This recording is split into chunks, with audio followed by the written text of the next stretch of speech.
An intro. All right, good afternoon, my name is Cameron Nelson. I've been a 161 board member for 8 years. I'm gonna skip all the background since we have a minute and talk about what our vision is for the future. Flossmoor is a unique opportunity. We have a great community, we have interested parents, we have interested and involved community members, and we have an opportunity to address what in education they call the achievement gap, which is just fundamentally some students are performing better than others. It is a nationwide problem. Every school district in the country is struggling with this, and nobody has a solution. If anyone tells you they have a solution, please let me know, because they should quit their job and they become billionaires overnight. But I think 161 and this community have an opportunity to solve that problem. That's going to require some significant out-of-the-box thinking. It's going to require some substantial goal setting. We have spent the last several years, some distractions like COVID, dealing with those, but our goal is to solve that problem. Hi everybody, my name is Ashley Giddens. I am a parent of the child at Heather Hill. I'm on the PTO at Heather Hill, and also I am an attorney and I value education. I want to be part of the change to increase our math and reading scores. Right now we are underperforming. We're underperforming in math, English, and language arts. When our kids go to HL, they are not reading on grade level. This issue has been an issue before COVID. I have skin in the game, I have kids in the district, so I actually want to make sure the changes are done. And that can be done by making sure that all kids in the district has the resources they need to thrive. And also, we need to work on the bullying issues. We need to make sure the kids understand conflict resolution skills, they have mental health resources. And lastly, we need to make sure we have more communication between the district and the parents. Right now, we have standards-based grading. Parents are confused when their kids come home with a 2 at the end of the quarter, and they didn't know all quarter that their child was underperforming. So I want to make sure we have open communication and engagement. Thank you. Good evening, everyone. My name is Crystal Plaggett, and I'm a mother of 2 boys. I have a son at Heather Hill, and I also have one at Parker. My education is in administration and leadership. I'm a professor for undergraduate interns that do social work. I'm also a therapist for children ages 5 until adults ages 65. So I see everybody. With that being said, I also understand the emotional changes and development that our children go through. That also plays their role as far as how they're educated, the way they're educated, and what it is that they understand about education. So I'm running on 3 principles. Accountability. I do want to hold our community accountable, as well as our teachers and our school board, for what's happening with our children. We have 4 elementary schools that feed into a middle school. There is no reason why people should be choosing which community they live in based upon the grading of schools. We're one district, 161. All 4 elementary schools should be at a 10, a 9, not 1 10 or one's over there, and that's how you choose where your children get educated. Parker, when they feed into there, it's below state standards. That is unacceptable. I want everyone to succeed.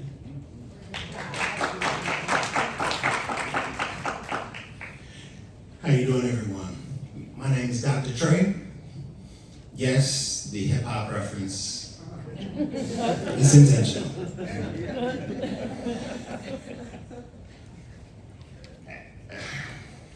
As a professional, I'm a lifelong educator. I have taught middle school, I've taught high school. I've been a middle school principal, I've been a high school principal, and I have exhibited the opportunity for transformational outcomes for people who look like me. Why do I serve? That's the reason. I want to make sure that every person, regardless of their socioeconomic status, regardless of their zip code, has the same opportunities as every other child, that have the same capacities. So what does that look like here? When our students graduate 8th grade to go from Parker on to HF, or some from Bloom, that they have the ability to perform every task that they want once they leave us. That work still needs to be done. Thank you. Okay. We have 161 questions. What are you willing to do to ensure that student voices are heard? So we start with Crystal. So community engagement, on 3:30 every quarter, there's a community engagement meeting that a couple of members on the board and the superintendent have. How many of you all are available at 3:30 on a Wednesday? Most people are trying to get their kids from school. If we're gonna engage our children, if we're gonna engage their parents, we need to be able to meet them where they are. Since I'm a social worker, one of the things I do is we have focus groups. I've watched children have focus groups as part of student council at Heather Hill, and they made some significant changes. If we can do it with children at that level, there's no reason why we can't do it with adults. So we really have to get into actually engaging our parents, not just telling our parents what it is that we need them to do. Are we listening to our parents when they're saying, well, where am I supposed to be? How am I supposed to be doing this? And then it's last minute emails and things like that, but actually engaging them. Transparency. All of our parents should understand what's happening with their children. To me, the strategic plan that we have sounds great, but children should be able to start at grade level in kindergarten, and parents should be able to understand that in kindergarten, this is where your child is at. This is where they can go within our district, and make that change throughout all grade levels through 8th grade. All right, so as a current board member and educator, the truth is that we have to do a better job of making sure that we are communicating the standards as students progress along. They continue on, whether they're in kindergarten, on the way through 8th grade. And again, what does standards-based grading do? It allows the opportunity to make sure that we are holding all people accountable, including the educator in front of kids every single day, to be in partnership to ensure that we are going ahead and allowing for the opportunity to support students if there's any misconceptions along the way, that we're not just saying, hey, you don't understand something and we're judging you. We're giving you the right supports along the way to make sure that you have skills necessary to matriculate to the next grade, so on and so forth. And so as a proponent for standards-based learning, the truth is that we have to do a better job of making sure that we're in partnership in all things. This is our first year at it, and I think we can definitely deepen that learning. So making sure everyone's heard is a constant effort if you're a board member in the school board. My method for doing it, it's coffee at Starbucks or donuts, right? Anyone says anything to me on the train, at the grocery store, sends me an email, I will make time to meet them. I've had phone calls at 10 o'clock at night with a principal who was thinking about leaving. I've had phone calls with residents, I go to their houses. In COVID, I did a lot of, okay, you're concerned about this? I'll come over to your house on Saturday, let's talk, right? That outreach is important. We always, all of us, we sit down for these board meetings at like 6 p.m. on Monday evenings, and I look out and I see all these empty chairs. And I get it, right? You're all busy, you're working, that's fine. We gotta meet you a little bit where you're at. That's what we do, and I think everyone on the board does that when they can. But outreach, has to be not only community engagement committee, but it has to be active board engagement with any issues that are going on. As far as communicating better with residents, I think that it would consist of making sure that that community engagement meeting that Crystal references, that's at 3:30 p.m. every quarter, is at 5 or at 6. So that parents have time to actually get their kids from school, get them set up for dinner, homework, and come to the meeting. There is no way we can be met where we are at if the school board is not trying to meet us and accommodate us. I think that we need to make sure that we are actually we're being held accountable, and the school district is being held accountable and actually doing what is and actually playing this role. Another issue with the standards-based grading is parents are told to scan a QR code, put your question into the box that comes up if you have a question. I am an attorney. I'm an assistant attorney general. I'm busy. I work downtown 3 days a week. I do not know what that QR code is. Does anybody else in here know where it is? So we need to be more realistic and help parents.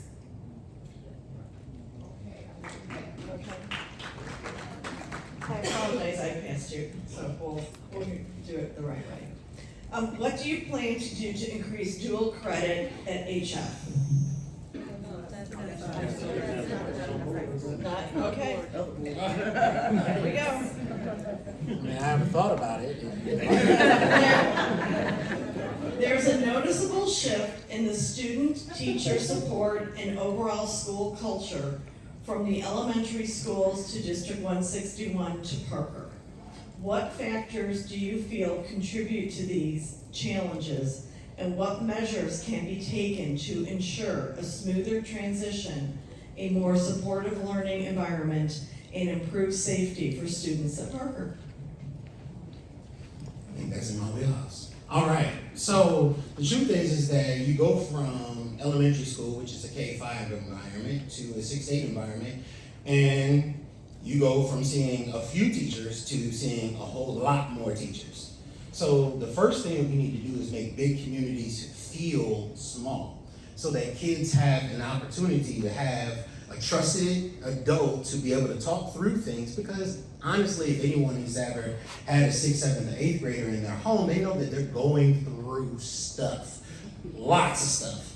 And we have to not necessarily judge them, but put them on the right patterns, the right words, the right things that are going to allow them to grow in their misgivings and any decisions that they potentially make.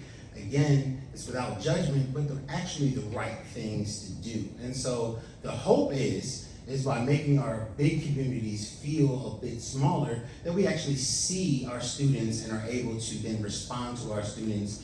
And when they're making bad decisions or decisions that we don't like, then we're actually responsive to their needs rather than kicking them out or making them feel anything less. So considering that I do have a 6th grader at Parker, one of the things that I think about is that there's a principal, 3 assistant principals, 3 deans, 3 social workers, there's 3 instructional coaches, and there's also a security team. That sounds like a lot of support. There are a lot of grown-ups in that building. That sounds great and wonderful. But do our adults know our students?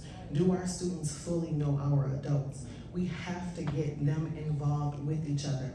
I love being an adult, but ooh, I wish I could be a kid again. Adultism is real, and a lot of our children feel as though they're not being heard. We need them to build community, to be stronger, so that our kids do feel safe in there. So when something is going on outside of home on the weekend with some of the other kids, because I'm not gonna lie, when I hear about the fights, it's usually something that happened on the weekend, and then it gets brought back into the school. So our kids need to feel as though they have a trusted adult that they can talk to, not someone that's gonna shun them away because they're interrupting class. So we have to do a better job at building that communication.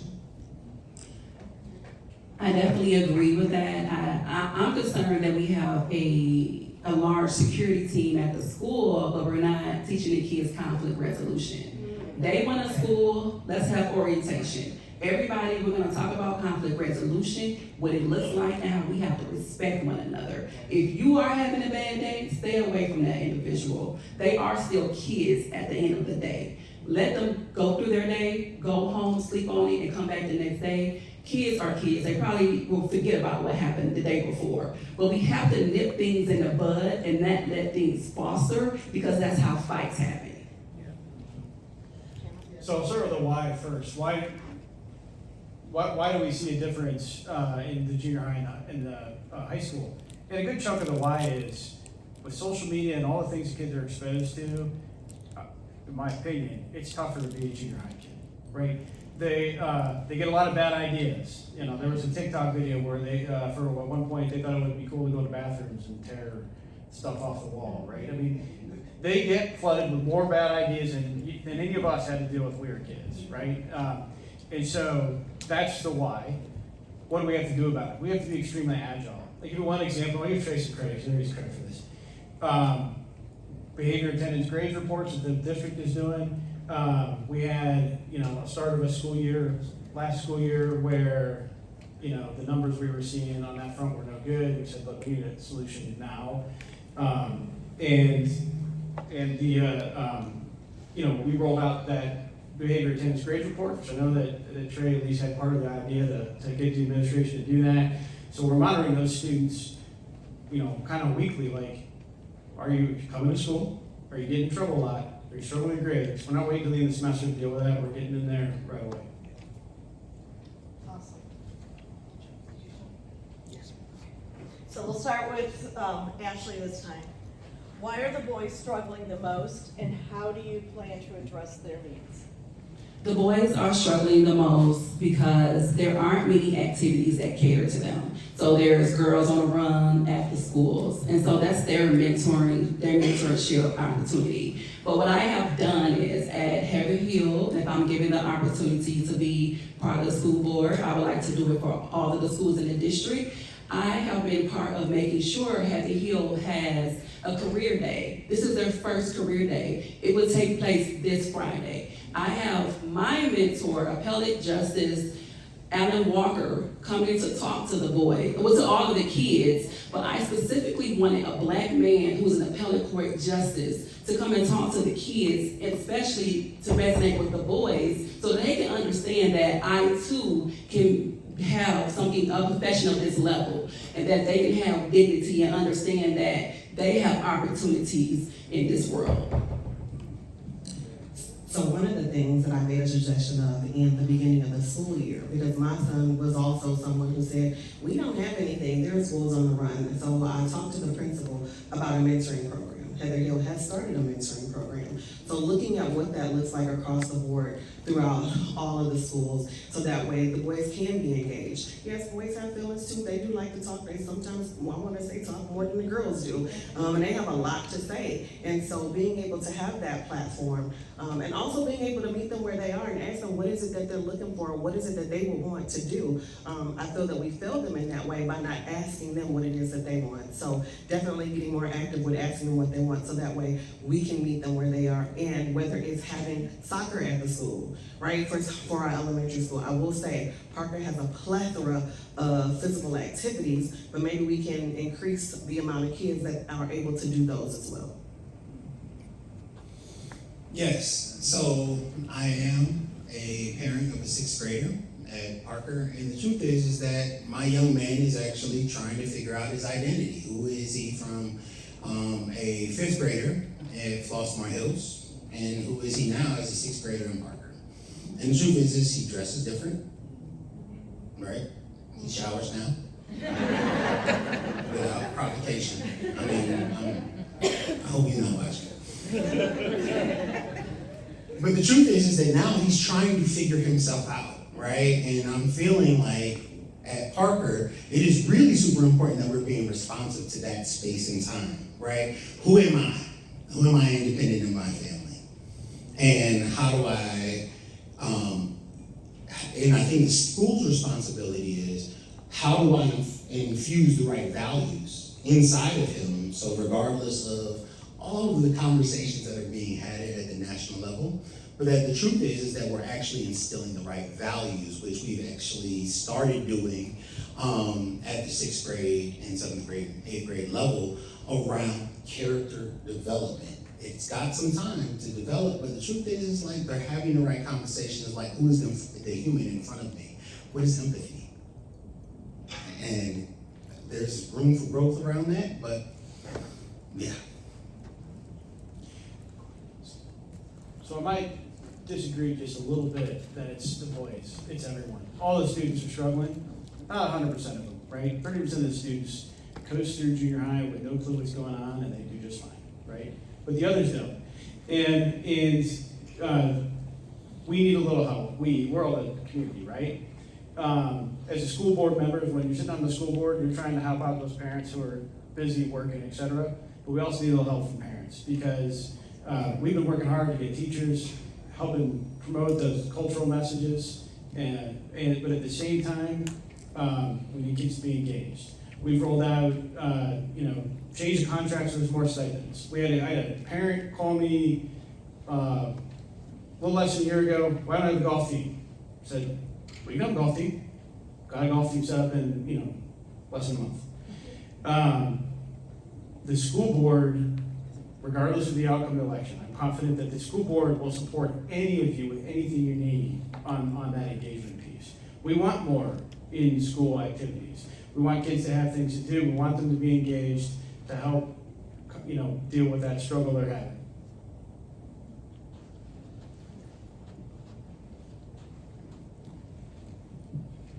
So we are Heather Hill, so our next question is about the detention pond and your voting for it or against it. Can you please, in just a brief minute, share why you felt it was appropriate to have it next to an elementary school? So, I'm not my wife. Not Mr. Friendly, right? Not my strength.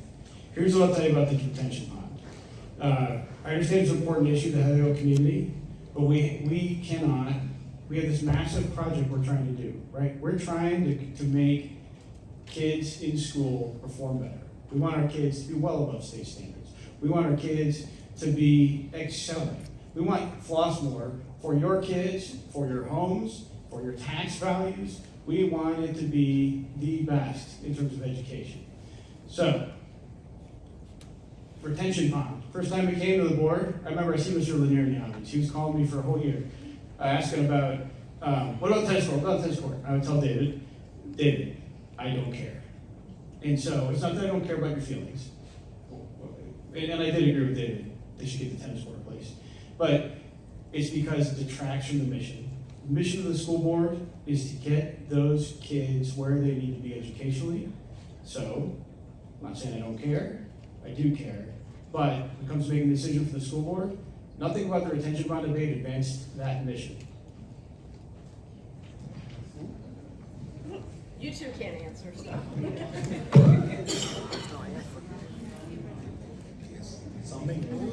Okay, so when the vote occurred for the detention basin, I was on the school board and I voted no.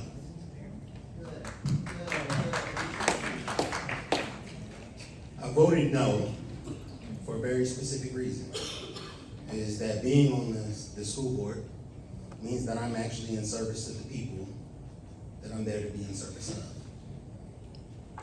And when I did the math, and it was very, very simple, for 3 consecutive meetings, there were a whole lot of people in public comment speaking about the detention basin.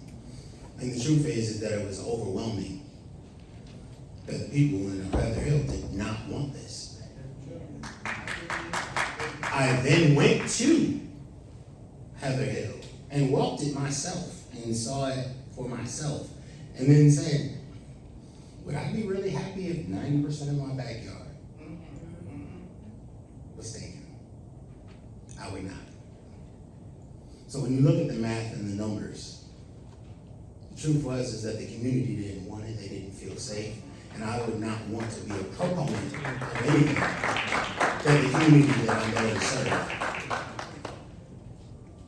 didn't want. Okay, 1 minute. What will you do to increase good behavior?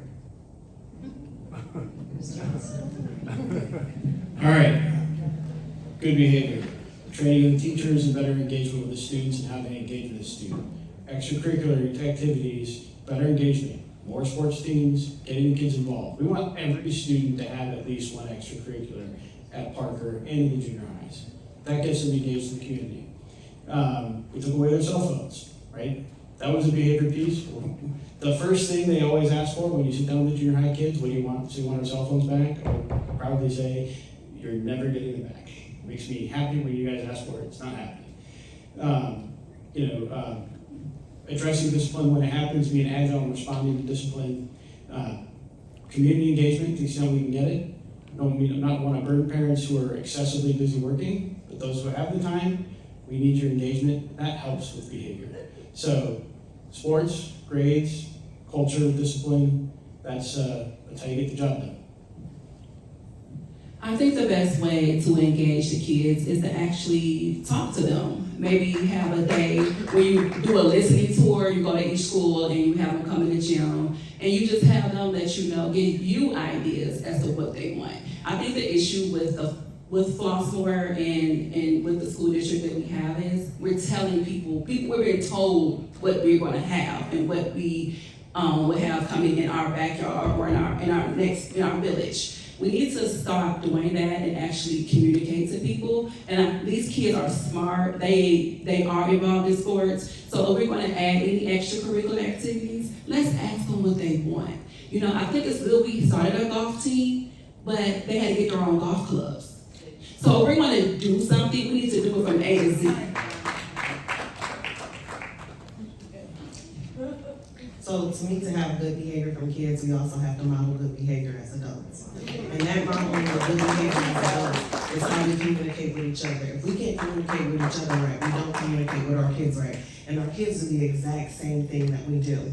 One of the things that I teach is about emotional intelligence. That's walking in a room knowing you got the crappiest day ever. Instead of saying that your day is crappy, thinking about if somebody else's day crappy too before you put things on them. And so I'm saying this to say, our kids get a lot put on them about what they have to do as far as testing, and we have yet to ask them, how was their day? How are you doing? What's happening and what's going on? So we want them to have good behavior. We have to go back to being good human beings, not just telling our kids what to do, but showing them how to do it and being actively engaged. Not something just sitting up there on the projector and then we're back here talking, actually sitting at the table with our kids. Because if we walk through some of these schools, we'll see people aren't sitting at the tables anymore. Things are just on there. We got standard space grading on the wall, so they know they're supposed to get that particular standard, but do they really know what it means to get that standard? So definitely modeling that good behavior.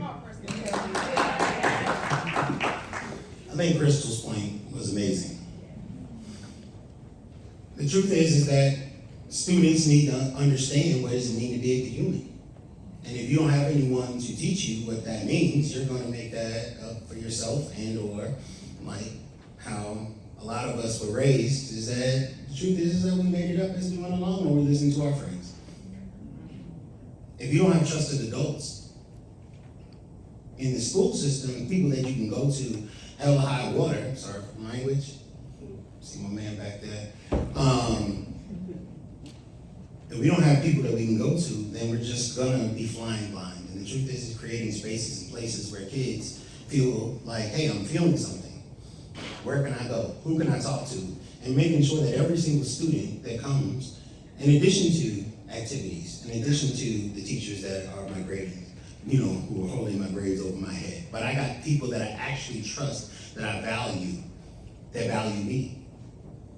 They're gonna get me together. Because I'm going through, in middle school in particular, a very, very interesting process around my evaluation in school as I'm going to be. If I don't have caring people who look at me and see me and are willing to work with me, I'm not going to get it together. I need a supportive environment, and I think that's a growth area. A huge thank you to all the candidates that came out tonight.